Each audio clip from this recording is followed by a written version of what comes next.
Un nouveau modèle africain vient de surgir, prêt à bouleverser tout l'ordre établi. Ce modèle, audacieux et inédit, s'incarne dans une alliance militaire, économique et politique formée par des États sahéliens qui, pour la première fois depuis les indépendances, osent défier les structures héritées de la colonisation et s'affranchir de toute tutelle étrangère. Cette initiative ne fait pas que bousculer les habitudes. Elle ouvre la voie à une reconfiguration profonde de l'Afrique, capable d'inspirer des générations entières sur tout le continent.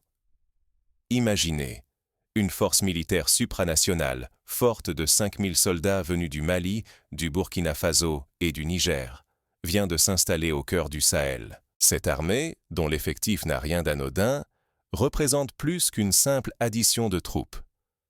En effet, la décision de mettre en commun des effectifs militaires, chacun ayant ses doctrines, ses traditions et ses équipements, démontre une volonté sans précédent de surmonter les divisions historiques et de privilégier l'intérêt commun. Pour illustrer la portée de cette démarche, rappelons qu'aucun projet de ce type n'a abouti dans l'histoire africaine moderne, malgré de nombreuses tentatives, comme l'Union africaine, qui, depuis sa création, n'a jamais réussi à déployer une force aussi intégrée et autonome. C'est la première fois, dans l'histoire récente de l'Afrique, que des États s'allient militairement sans la moindre tutelle occidentale. Si l'on se replonge dans les décennies passées, on se souvient des interventions africaines sous l'égide de l'ONU, de la France ou des États-Unis. Ces missions, souvent menées sous couvert de maintien de la paix, n'ont que rarement permis aux pays africains d'exercer un contrôle total sur leur sécurité. Cette fois-ci, le scénario change radicalement. La planification, la logistique, le commandement, tout est conçu et piloté localement. Simultanément, la rupture est consommée avec la communauté économique des États de l'Afrique de l'Ouest. Les gouvernements du Sahel claquent la porte, accusant ce bloc régional de perpétuer des schémas néocoloniaux et d'entraver l'émancipation des peuples africains. Cette décision n'est pas prise à la légère. Elle rappelle par exemple la révolte éthiopienne contre la domination italienne dans les années 30, ou la sortie du Maroc de l'Organisation de l'Unité africaine en 1984, des actes forts qui ont marqué leur temps. Mais ici, l'enjeu va plus loin. Il s'agit d'une remise en cause globale des institutions régionales telles qu'elles fonctionnent depuis plus de 50 ans. Mais il ne s'agit pas d'une simple alliance pragmatique.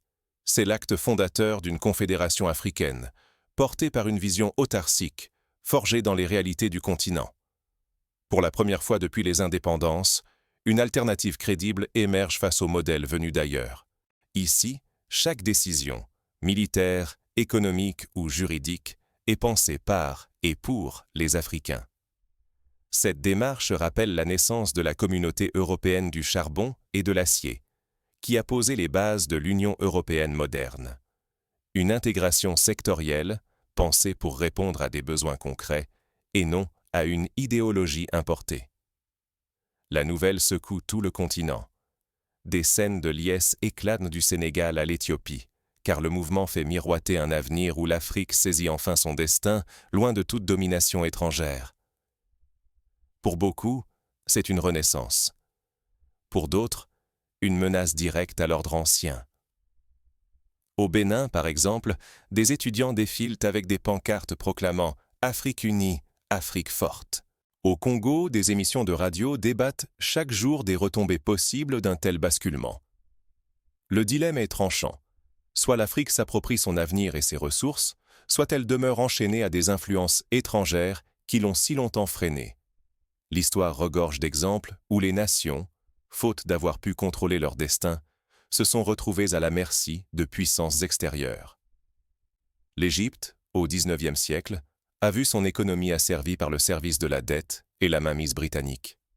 Le Congo, pendant la période coloniale, a été pillé de ses richesses au profit de l'Europe.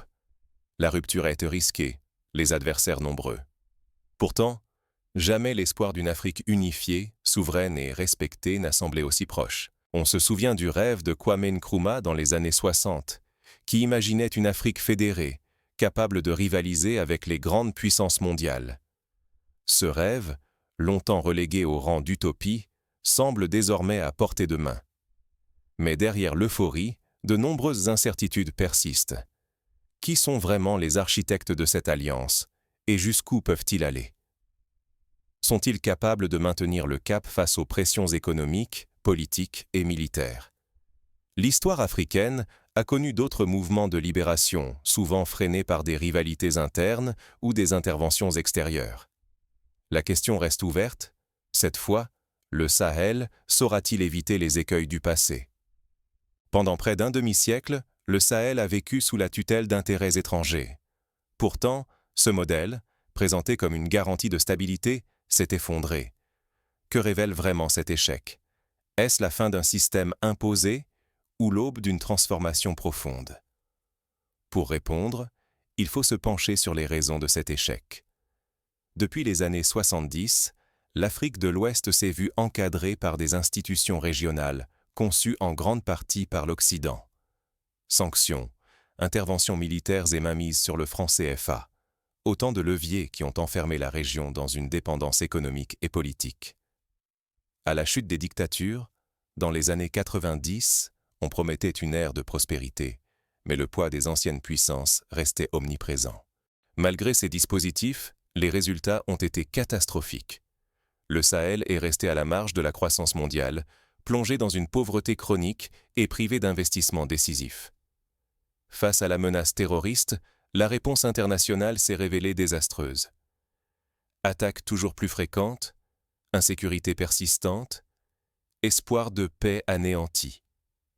Pour citer un exemple concret, la région de Tillabéri, au Niger, a vu le nombre d'attaques quadruplé en 5 ans, en dépit de la présence de forces internationales.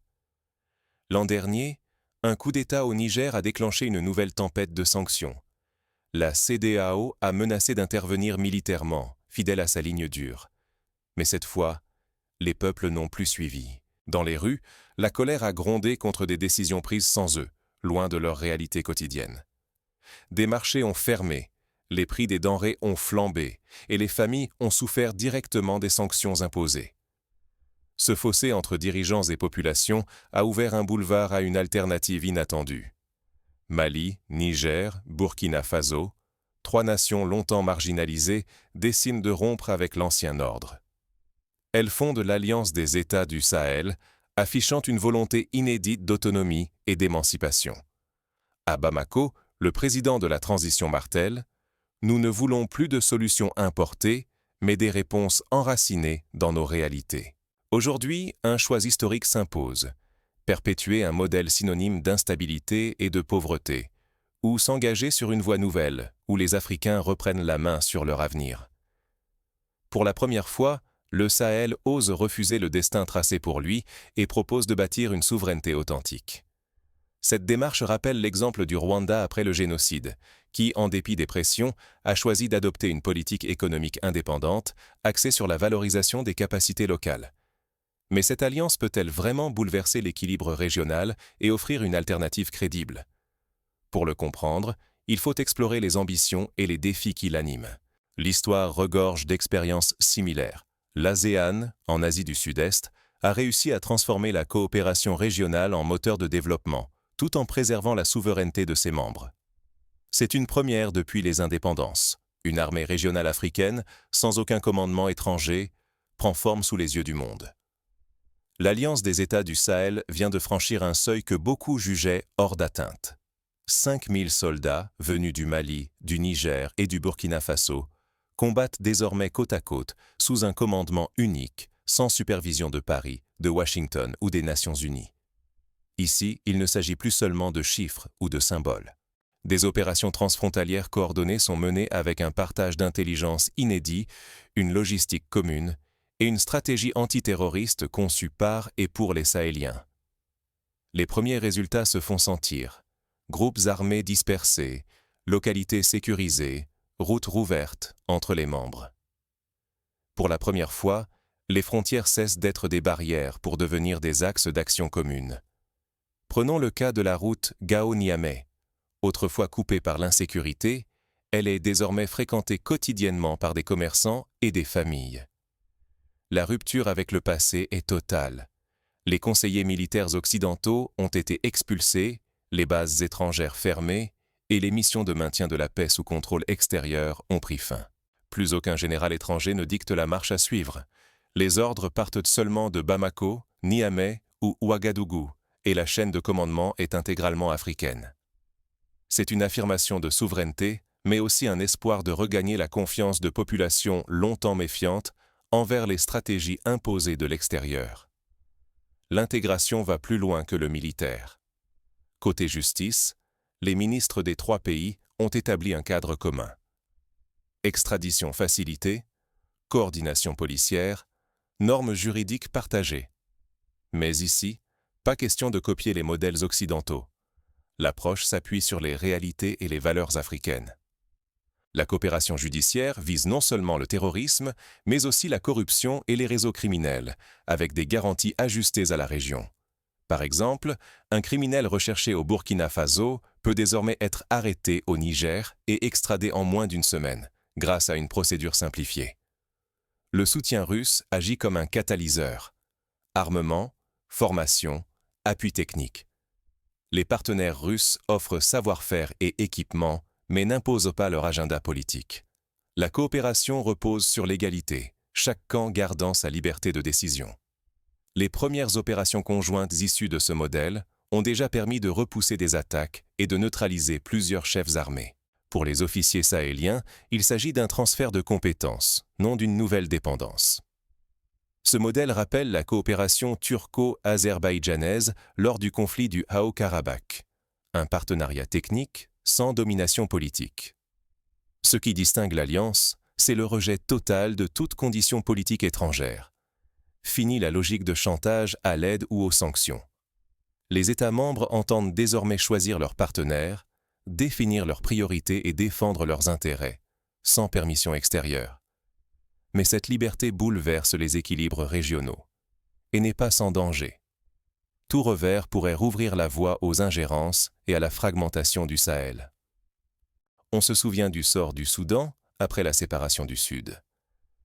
L'absence de cohésion interne a vite été exploitée par des intérêts extérieurs.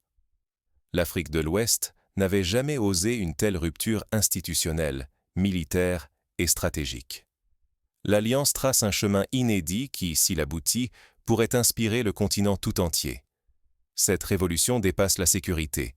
Elle touche l'économie, la culture et le rêve d'une intégration africaine conçue par et pour les Africains. Les économistes parlent déjà d'un « syndrome du dragon », la capacité d'un groupe de nations à transformer une zone marginalisée en pôle de croissance, à l'image de la Corée du Sud ou du Vietnam dans la seconde moitié du XXe siècle. Mais derrière ces avancées spectaculaires, les défis restent immenses. Le plus grand test de l'Alliance ne fait que commencer. Parvenir à maintenir la cohésion, malgré les différences ethniques, religieuses et linguistiques, sera une épreuve de tous les instants. L'exemple de la Fédération de Rhodésie et du Nyasaland, qui n'a pas survécu aux dissensions internes, doit servir de garde-fou. L'intégration du Sahel ne se limite plus aux questions militaires. Elle pénètre toutes les sphères, commerce, culture, monnaie. Cette dynamique inédite vise à démanteler les fondements économiques et idéologiques légués par la colonisation. Il s'agit de reprendre la main sur les leviers de développement, à l'instar du Brésil qui, dans les années 2000, a su imposer un modèle de croissance endogène. Première avancée marquante, le Mali, le Burkina Faso et le Niger bâtissent un marché commun. Les frontières physiques et douanières disparaissent. Les entrepreneurs, agriculteurs et inventeurs circulent librement, portant leurs marchandises et idées à travers la région. Les échanges explosent, concrétisant enfin un vieux rêve africain, réalisé par des Africains pour des Africains. À titre d'exemple, le nombre d'entreprises créées dans l'agroalimentaire transfrontalier a doublé en 1 an. Mais l'ambition ne s'arrête pas là. Au cœur des discussions, l'abandon du franc CFA et la création d'une monnaie commune, émise et garantie par les institutions sahéliennes. Ce geste historique vise à restituer une souveraineté monétaire longtemps confisquée, afin que la richesse générée reste dans la région et bénéficie directement à ses populations. Ce projet s'inspire du lancement de l'euro, qui a permis à l'Union européenne de s'affranchir des fluctuations du dollar et du yen. La différence ici, c'est la volonté d'éviter les erreurs du passé, La nouvelle monnaie sera adossée à un panier de ressources naturelles pour garantir sa stabilité. Sur le plan industriel et énergétique, la Confédération passe à l'action. Raffineries, centrales solaires et réseaux électriques interconnectés naissent de projets conjoints. En mutualisant ressources et savoir-faire, les pays du Sahel transforment leur potentiel brut en moteur de développement, tout en attirant de nouveaux alliés africains et internationaux. Par exemple, un projet de centrale solaire à Ouagadougou fournit désormais de l'électricité aux villes frontalières du Niger et du Mali, réduisant la dépendance aux énergies importées. L'intégration touche également les infrastructures. Routes, chemins de fer et réseaux de communication sont planifiés ensemble pour relier villes et campagnes, brisant l'isolement hérité du passé. Cette connectivité nouvelle stimule non seulement le commerce, mais aussi la circulation des idées, forgeant une jeunesse sahélienne plus ambitieuse que jamais. Le projet de ligne ferroviaire Bamako-Ouagadougou-Niamey, par exemple, facilitera le transport de marchandises et rapprochera des millions de personnes. Côté éducation et culture, la Confédération mise sur la valorisation des langues africaines, l'enseignement de l'histoire précoloniale et la célébration des patrimoines locaux. Les universités collaborent, des festivals révèlent la créativité régionale et la mémoire collective se réinvente, loin des récits imposés d'ailleurs. Cette renaissance culturelle devient le socle d'une souveraineté retrouvée. Le Festival panafricain de Ouagadougou, relancé sous l'égide de la Confédération, attire désormais des artistes de toute l'Afrique, favorisant un dialogue inédit. La solidarité africaine s'étend. L'Égypte soutient officiellement le projet, des artistes du sud au nord du continent saluent de l'audace sahélienne, et des délégations viennent étudier ce modèle d'intégration. Le Sahel, jadis relégué au rang de zone de crise, s'impose désormais comme référence pour tous ceux qui aspirent à une Afrique indépendante et maîtresse de son destin. À Johannesburg, des entrepreneurs discutent déjà de la possibilité d'exporter le modèle sahélien vers l'Afrique australe. Les premiers résultats sont palpables: investissements croisés, projets conjoints, dynamisme entrepreneurial et surtout une jeunesse galvanisée par l'idée que prospérité et dignité se gagnent ensemble. À Bamako, le taux de chômage des moins de 25 ans a reculé de 5 points en une année, mais rien n'est acquis. Le moindre faux pas pourrait rouvrir la porte aux ingérences extérieures et briser l'élan d'émancipation. L'enjeu est immense. Il s'agit de prouver que le Sahel peut tenir la distance et inspirer tout un continent. Les regards se tournent vers l'avenir, conscients que la moindre division pourrait tout compromettre. Pourtant, l'opposition et les défis extérieurs ne tardent pas à se manifester. Les adversaires de cette intégration cherchent déjà à fragiliser la dynamique naissante. Des campagnes de désinformation fleurissent sur les réseaux sociaux, alimentées par des intérêts étrangers, soucieux de préserver leur influence sur la région. L'expérience du Sahel peut-elle réellement s'exporter ailleurs en Afrique? Partout, la question fait débat, tant la Confédération bouleverse les codes établis au sud du Sahara. À Abidjan, certains s'inquiètent d'une possible contagion. À Addis Abeba, on observe avec admiration l'audace sahélienne. Premier constat, sans une souveraineté authentique, rien n'est possible. Ici, cela implique de contrôler non seulement ses richesses minières, agricoles et énergétiques, mais aussi sa sécurité et ses institutions. Le Sahel prouve qu'un État peut choisir ses priorités sans attendre l'aval de Paris, Washington ou Bruxelles. L'exemple du Botswana, qui a su gérer ses mines de diamants sans céder aux multinationales, est souvent cité comme modèle. Mais cette indépendance ne s'achète pas au rabais. Sans financements internes solides, l'autonomie reste un mirage. Le piège de la dépendance extérieure se referme vite. L'or, l'uranium, le coton deviennent alors des armes stratégiques. Leur gestion transparente et collective conditionne la réussite. Mal maîtrisées, ces ressources pourraient précipiter de nouveaux cycles de prédation. L'Afrique du Sud, forte de ses mines, a connu des crises majeures faute de répartition équitable des richesses. Pourtant, le modèle du Sahel n'est pas sans critique. Le rejet total de certains partenaires occidentaux inquiète. Pluralité des voix, droits humains, liberté publique pourraient en pâtir. Certains craignent de voir l'autoritarisme prospérer sous couvert de souveraineté. Les ONG et chancelleries sonnent déjà l'alarme, menaçant d'isoler ces États sur la scène internationale. L'histoire du Zimbabwe, coupé de ses partenaires occidentaux au début du XXIe siècle, rappelle les dangers de l'isolement diplomatique. Sur le plan institutionnel, l'harmonisation des règles s'annonce ardue. Créer une monnaie commune, aligner les lois, coordonner la justice exige patience, compromis et maturité politique. Les intérêts nationaux peuvent s'opposer, affaiblissant la cohésion du projet. L'Union européenne, qui a mis près de 50 années à harmoniser ses politiques agricoles et monétaires, en sait quelque chose. Malgré ces défis, l'élan du Sahel fait des émules. En Afrique centrale, orientale ou australe, des voix réclament une intégration fondée sur la solidarité sud-sud et des partenariats libres de toutes conditions. L'idée d'alliance autonome, capable de résister aux pressions étrangères, s'enracine peu à peu. Au Kenya, des parlementaires ont proposé la création d'une force régionale inspirée du modèle sahélien. Mais le risque demeure. Mal interpréter ces leçons, c'est ouvrir la voie à la désillusion ou à des fractures internes profondes. Le destin du continent dépendra de sa capacité à unir sans exclure, à innover sans renier ses fondements, à résister sans dériver vers l'autoritarisme. L'Éthiopie, après la chute du régime d'Erg, a dû trouver l'équilibre entre centralisation et respect des diversités régionales. Tout se joue maintenant. L'Afrique va-t-elle saisir cette chance historique ou s'enfermer dans une nouvelle désillusion? Les prochaines années seront décisives. Chaque choix, chaque compromis, chaque victoire ou revers pèsera lourd dans la balance.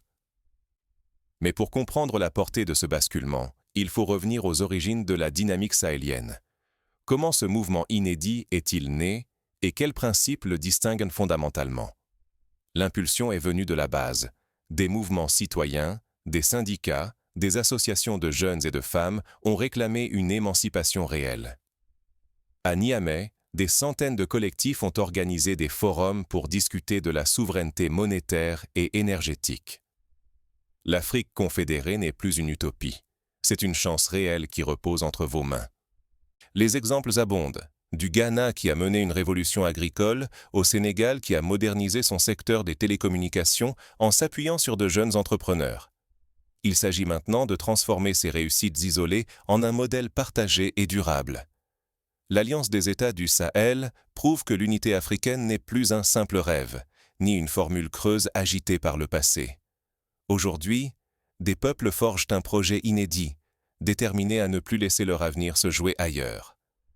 Ce projet, loin des promesses non tenues, s'ancre dans des réalisations tangibles, routes ouvertes, écoles construites, marchés dynamisés.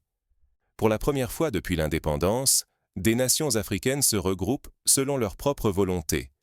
Une alliance militaire, économique et culturelle, affranchie de toute tutelle occidentale.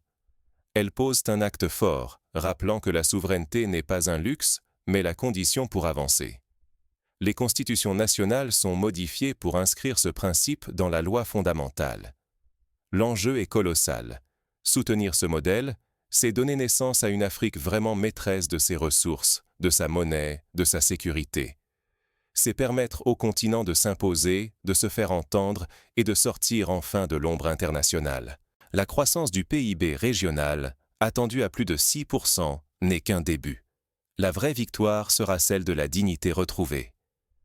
Fermer les yeux sur ce mouvement, c'est risquer de prolonger la dépendance, la marginalisation et les décennies de sous-développement.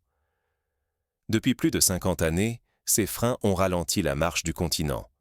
Au lieu de répéter les erreurs du passé, le moment est venu d'oser une nouvelle voie, fidèle aux aspirations profondes des peuples africains. Chaque choix compte. Les décisions prises aujourd'hui décideront si cette confédération reste une exception ou devient la nouvelle norme, une source d'inspiration pour d'autres régions à se libérer des anciens carcans. Le Maghreb, l'Afrique australe, la Corne de l'Afrique, partout, les regards se tournent vers le Sahel. Voici la chance d'une génération, bâtir une Afrique qui n'attend plus la validation extérieure, mais impose sa dignité, contrôle ses richesses et façonne sa propre vision. Ce modèle est prêt à être soutenu, adapté, amplifié, partout sur le continent. Des plateformes numériques sont lancées pour partager expériences et innovations, afin que chaque pays puisse bénéficier des leçons tirées au Sahel. Alors, la question vous est posée. L'Afrique peut-elle se fédérer sur ses propres bases? Serez-vous témoin ou acteur de ce bouleversement historique? L'avenir du continent dépendra de l'engagement de chacun, des dirigeants comme des citoyens, pour faire vivre cette dynamique. Car demain commence aujourd'hui. Le temps de l'attente est révolu. L'Afrique a désormais les clés de son destin.